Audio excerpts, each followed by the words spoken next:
कि वो एक मछुआरा जो था। सरजू के पिता भी यही काम किया करते थे और उन्होंने ही सरजू को मछली पकड़ना सिखाया था। और अब सरजू इसी काम से अपना और अपने बीवी बच्चों का पेट पाल रहा था। माली हालत बहुत अच्छी तो नहीं थी, पर किसी तरह गुजारा चल रहा था। सुनो जी, आजकल आप बहुत कम मछलियां पकड़ कर ला रहे हो। ये तो घर में ही खप जाती हैं। बेचने के लिए तो ज्यादा कुछ बचता ही नहीं। ऐसे कैसे काम चलेगा जी?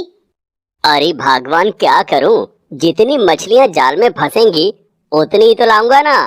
पता नहीं क्या बात है, लगता है समुद्र में मछलियां कम हो गई हैं। कितनी सफाई से झूठ बोल लेते हो। तुम्हें क्या लगता है मुझे कुछ पता नहीं लगेगा? सच तो ये है कि तुम्हारा ध्यान मछली पकड़ने में रहता ही नहीं है।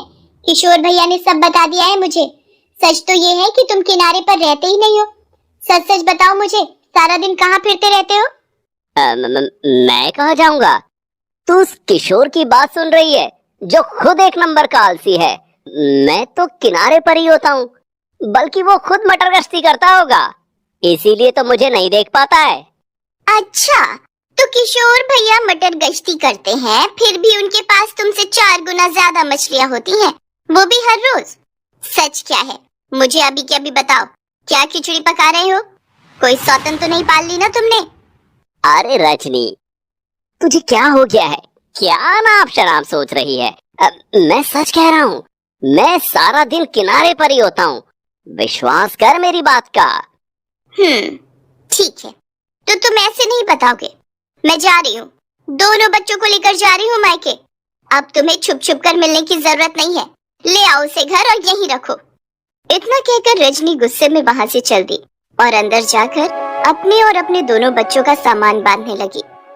सरजू ने उसे रोकने की बहुत कोशिश की, लेकिन रजनी ने तो जिद पकड़ ली थी।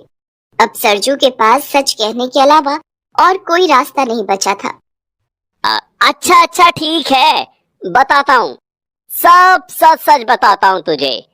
पर पहले तू ये सामान बांधना बंद कर। तू जैसा सोच रही है असल में वैसा कुछ भी नहीं है। मेरा किसी के साथ कोई चक्कर नहीं है। हाँ, ये सच है कि मैं बस कुछ देर ही मछलियां पकड़ता हूँ, लेकिन बाकी के वक्त मैं कुछ भी गलत नहीं करता।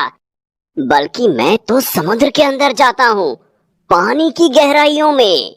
हैं? कुछ भी मत बोलो तुम। समुद्र के अंदर कितना खतरा है, वहाँ ऐसे ही क्यों जाओगे तुम? और वहाँ जाकर करते क्या हो? रहने दो, तुम मुझसे झूठ बोल रहे हो। मैं जा रही हूँ। अरे अरे, तू रुक तो सही, ठहर जा।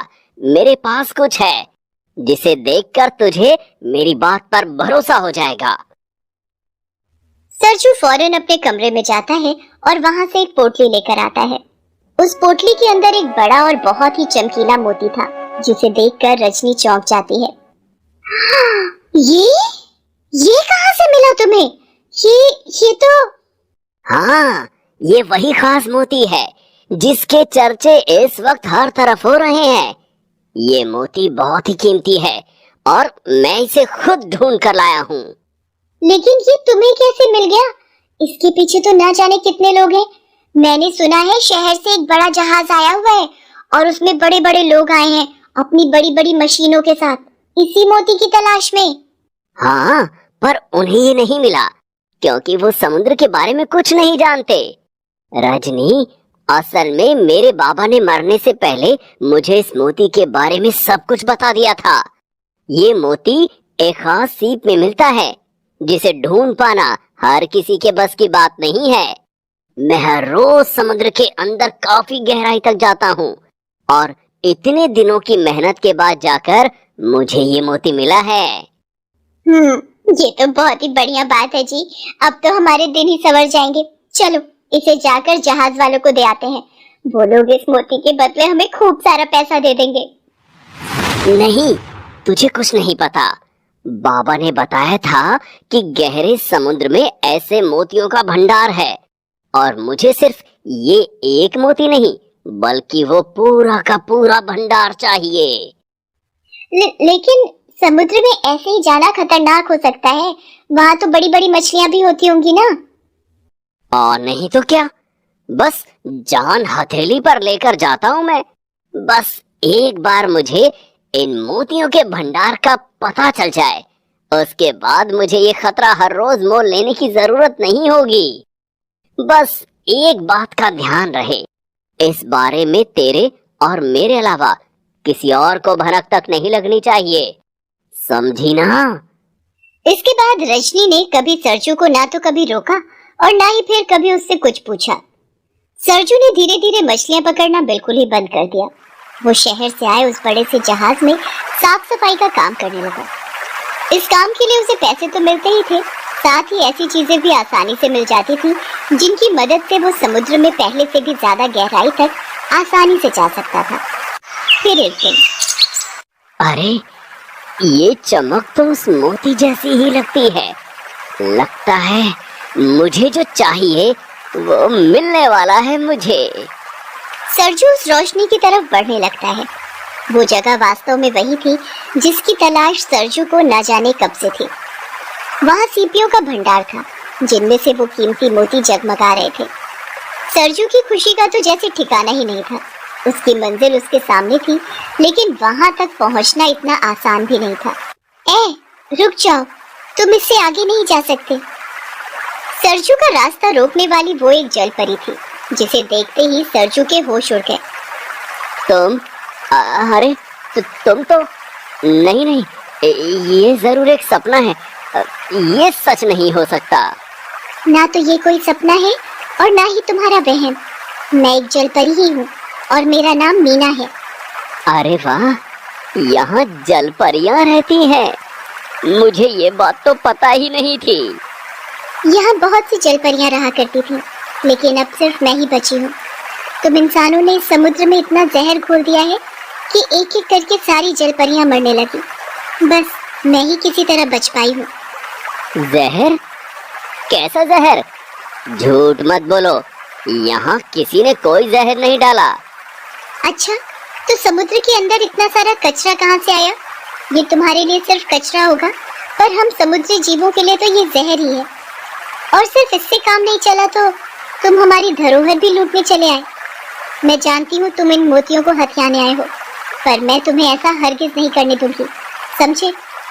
मीना, मैं मानता हूँ कि हम इंसान अपने लालच के आगे किसी का भला बुरा नहीं देखते, लेकिन मेरा यकीन करो, मैं बाकी इंसानों जैसा बिल्कुल भी नहीं हूँ। मैं तो बस इन मोतियों के भंडार को एक बार देखना चाहता था, बस। अगर ऐसा है तो अब तो तुम्हारी इच्छा पूरी हो गई होगी। अब जाओ, वापस चले जाओ। और हाँ, एक बात याद रहे, इस जगह के बारे में या फिर मेरे बारे में किसी को कुछ मत कहना, कभी मत कहना, वरना। सरजू इतना तो समझ गया था कि वो अकेला उस जलपरी का मुकाबला नहीं कर सकता था। उसने उस वक्त वापस जाने में ही अपनी भलाई समझी, लेकिन मोतियों के उस असीम भंडार को देखने के बाद उसका लालच बहुत बढ़ चुका था। समुद्र की गहराइयों में उसने जो कुछ देखा था, उसने फौरन जाकर जहाज के लोगों को बता दिया। देखो भाई, बात साफ है, उन मोतियों में से 80% मुझे मिलेंगे। मैं तभी तुम लोगों को वहां लेकर जाऊंगा। अगर सौदा मंजूर हो तो बात करो, वरना मैं अकेला ही। नहीं, हमें तुम्हारी शर्त मंजूर है। ये हमारे माहिर तैराक हैं और पानी के अंदर हथियार चलाना भी जानते हैं। इन्हें अपने साथ ले जाओ और जल्दी से उन मोतियों के साथ साथ उस जलपरी को भी यहाँ लेकर आओ। तुम्हें जितने मोती चाहिए तुम रख लेना, पर वो जलपरी वो हमें ही चाहिए। सरजू ने सोचने में एक पल भी नहीं लगाया और उन तैराकों के साथ वापस उस जगह पहुंच गया जहां उसने मीना और उन मोतियों को देखा था। ये क्या? ये तो वही जगह है, लेकिन वो कहाँ गई? और वो मोती? पिछले 5 घंटों से इधर उधर घुमा रहा है। सच सच बता, तू हम सबको पागल तो नहीं बना रहा? नहीं, मैं सच कह रहा हूँ, वो यही जगह थी। लगता है मीना को मुझ पर शक हो गया होगा और उसने ही। चलो रे, ये पागल है और हमें भी पागल ही बना रहा है। यहाँ कुछ भी नहीं है, ना कोई मीना और ना ही कोई मोती। सभी तैराक किनारे पर वापस आ गए, लेकिन सरजू वो समुद्र में ही मीना और मोती